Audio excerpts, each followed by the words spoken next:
Mm, yeah, for the most part, that works. It's recording. Yeah. Oh, this took setting up to do. But no. All right. So, pretty much first off, I would like to have you introduce yourself, your year, major, name, and kind of like what it is you do in regards to athletic training with the dive team. So,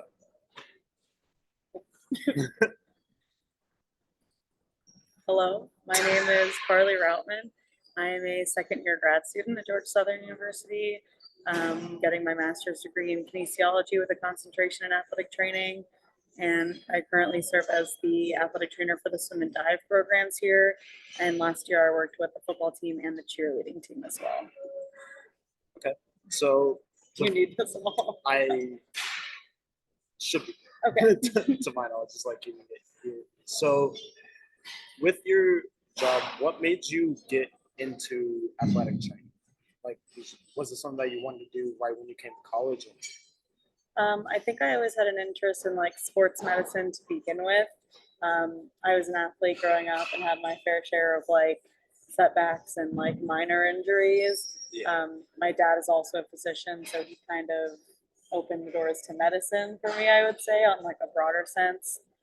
Um, and then when I started going to physical therapy for my own injuries, I started to like gain a little bit more perspective on it and like realize that's kind of the path I wanted to go down. Right. And then actually at my undergrad like orientation, like the very first day of everything, I went to like a seminar where they were explaining all the different like specialties or like areas of like education you could go down in like the APK major, which was like the college that I was under at my school. And they kind of delineated the differences between like physical therapy and athletic training and the differences between the two. And I kind of decided at that point, I was like, actually, I want that one. And I just went for athletic training after that. All right. So, when you were looking at athletic training, because like you said, you did athletic training on the football team last year. Mm-hmm. What was the reason that you switched from athletic training for the football team to doing it for swimming? Just because I'm a graduate assistant, so they move us annually. So this was just my next assignment. So it was more so that like they were like, "Hey, go do this," not Yeah. so much, "Hey, I want to go do this instead of this." Right. Yeah. So with athletic training, and especially doing it while you're still a student, Mm-hmm. what are some like the more difficult challenges that come with doing that while also being a student? Yeah, I think you really need to be on top of like your organization and your time management because like they can paint whatever picture they want saying graduate assistants are a 20-hour position. Like it's not if you're an athletic trainer. I mean, if you get a real job, like a full-time position as an athletic trainer, your contract might say 40 hours and it's not going to be 40. You know what I mean? It's athletic training is a lot of hours no matter how you slice it. So I think it's a matter of like getting into the mindset of like, this is going to be hard regardless. Like any graduate student with a graduate assistantship is like going through it. No, We're yeah. all going through it, but athletic training is like, it's crazy hours and you're also 23 years old with 25 people under your care, which is like a different experience to most people's grad school experiences. No, yeah, because our professor, Miss Boyle, she did athletic training, and something that she also spoke on in class was long hours, Yeah. not that much pay in athletic training, Yeah. and Yeah. very, very high stress. Yeah, I think it can kind of depend on the setting you're in and the team you're with, like the stress levels. Regardless, like being like working in healthcare is a stressful job. Like not only do you have to like make time to take care of your own health, but you have a bunch of people who depend on you to advocate for them and to like maintain their like health throughout the year during season. Like whether they get sick or injured, like it's yours to deal with. So it's, yeah, it can definitely get stressful at times.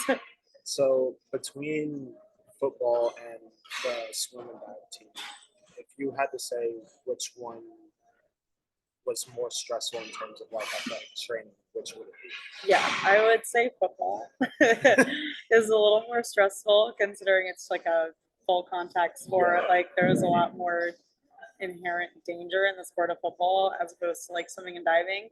A lot of our like injuries on this side of things is like chronic overuse injuries because it's not a contact sport. Like there are minimal opportunities for them to like have an acute injury versus when I was working football, we spine boarded twice that season. So different levels of like, what are the possibilities that could happen here and what are the odds that those possibilities occur? No, yeah. Yeah. So when you were coming in and transitioning from football to dive for athletic training, what is like some of the things that you didn't expect to that would come with dive team that's different from? Different from football. Yeah. Yeah. Definitely like the differences in injuries and like their prevalence within a sport. Like these are kind of things that you learn about and are educated on like in your athletic training degrees wherever you may receive your degree. But you learn that there are different sports with different like predictors for different types of injuries. So I kind of had the heads up and like the knowledge that football is an acute sport. Like, yes, there are people on those teams that have chronic injuries and like have things that have lasted them years and years and years, but it's less common than I planted and my ankle gave out and now I have a sprained ankle and I need to rehab it and in 4 or 5 weeks it'll be back. It'll be fine.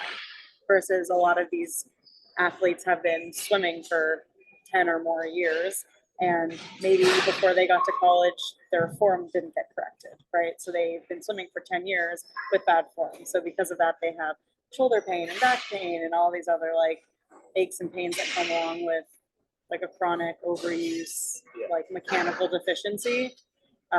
So it's a lot more of like maintenance and ergonomics and how to like bring them back to 100% pain free and maintain it there, as opposed to football where it's like quicker rehabs, as like not rehabs that'll last the entire time you're in college. Right. So would you say like with dive team and the chronic injuries they have, it's more so not like sudden injuries as I expect they would be in football from like collision with another person? Yeah, I think on the spectrum of swim and dive, you'll get more acute injuries in dive because it's a little bit more like ballistic of a sport. Like they're diving and jumping off the board and like creating a lot of force all at once. So you're kind of bound to get a few more acute injuries with that. And obviously, concussion risk in diving is up there because they're going head first into the water. And if you don't do it right, you're landing on your head. Whereas swimming, there's like pretty minimal space in there to do something where you would like manage to get an acute injury. Like you could flip wrong and like slam your feet into the wall or like dive weird, or there's a few things that you could do in swimming that could cause an acute injury, but it's just these girls have been swimming long enough that they typically don't do those things. So it's more so like preventative, trying to prevent them from Yeah. like developing that chronic pain. Yeah. Whereas football, you can teach them what to do, but Something's a gonna go sudden wrong injury anyway. might actually happen. Yeah. So with athletic training, this goes for like both swimming, diving, and football. What would you say is the most enjoyable part of the job? I think when the enjoyable part of the job is getting them back to doing what they love, like at full strength again. But the suckiest part comes before that when something happens and they can't do that thing anymore, right? So they get injured and you're like, man, this sucks for you. I'm so sorry. And then you work with them for however long it takes. And eventually they return to sport and they're back being great again and doing the thing that they came to school for, right? And like to be able to see them go back out there and do the things that they love to do at the level they love to do it at is like really gratifying as an athletic trainer. So when you're going through undergrad, because like especially now in our class, we're learning about OT, DPT, and all the different things. When you went into that, were you like, yes, athletic training is what I want to do, or did you originally go into something, look to go into something else, and then change your mind towards athletic training later? So I didn't really have that in my class. I didn't do my undergrad here. Um, but I kind of had that like at my freshman year orientation. They kind of laid out the differences between all these fields. My initial thought was like sports PT, which is like pretty similar to athletic training, but just like strictly rehab, pretty much like minimal acute care. Um, but athletic training just kind of called my name. Um, and the program that I was in undergrad was like 2 years of gen eds and then 2 years of like a strictly athletic training program.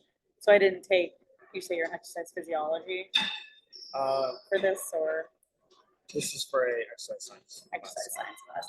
So I don't know if I ever took like a vaguely exercise science class, but I didn't take exercise physiology until I was already in the athletic training program.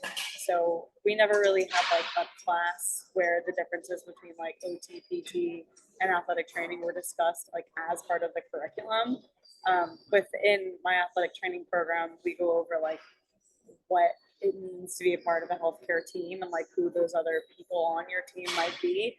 So we've learned about who these people are and what they do and how they fit into a team with us. Right. But no, yeah, once I figured out what athletic training was, it was kind of game over for everything else. So, being in athletic training and being a second year grad student, would you recommend athletic training to other people? And if so, I think if it's what you love to do it. That's what I'll say. I think in the next 5 or 10 years, the environment for athletic trainers, I hope and pray, dramatically improves.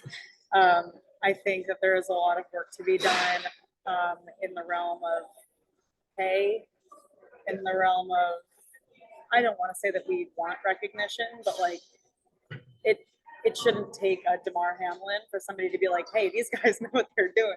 You know what I mean? Like, it's great that they did what they did for DeMar Hamlin, but like, we do that every day. You know what I mean? Like, we are keeping people healthy every day. And at least recognition from the people that sign the paychecks, right? Because you have physical therapists, like you're talking about the DPT programs, people are graduating from these programs and getting paid like 70 base, like yeah, if like not at least significantly more yeah. than that. And we have athletic trainers out here getting paid like 35, 40 starting, which is insane. Yeah. So I'm hoping in the next 5 to 10 years with like the advancement of the degree to a doctorate for a postgraduate degree that we'll make a little bit of headway on getting paid fairly for the amount of hours and the amount of certifications and all of the things that we do on a daily basis. But I would say yes, if you want to be an athletic trainer and that's truly something that's going to bring you joy, like of course do it, but just be prepared to kind of be in the trenches for a little bit. So when you were getting into this and you like learned about the significantly lower pay that like training has than other things, did that like steer you away at first from it? I don't think it did. I think I'd already been like so set on it, but I was just kind of like, that sucks, you know. But I don't know. I feel like at some point we will like gain the like people will know enough about athletic training that somebody will come to the understanding like, hey, these guys need to get paid more. Right. They're doing a lot of work behind the scenes. They're doing things that nobody knows about. Like there's a lot that goes on in athletic training, and especially with like traveling, because a lot of athletic trainers, from what I've like read and researched, have to pay for their own travel, pay for their own place and stuff like that if their team travels. Not here. I don't have to do that here, and I would assume like collegiate and above. I would assume that that doesn't happen. I don't know for sure though, and high schools for the most part don't send athletic trainers with their teams. I'm sure if they wanted to go, maybe they would have to pay for it. There's a lot that can be improved in the professional space. That's for sure. All right. Well, thank you for your time. Yeah, no problem. Yeah, like I mean, I'm here a lot, so when I need an athletic trainer, I was like, I'll see that. And Logan had information, so I was like, Yeah. cool. Perfect. Yeah, But thank you for your time. no problem. Good thing you finished.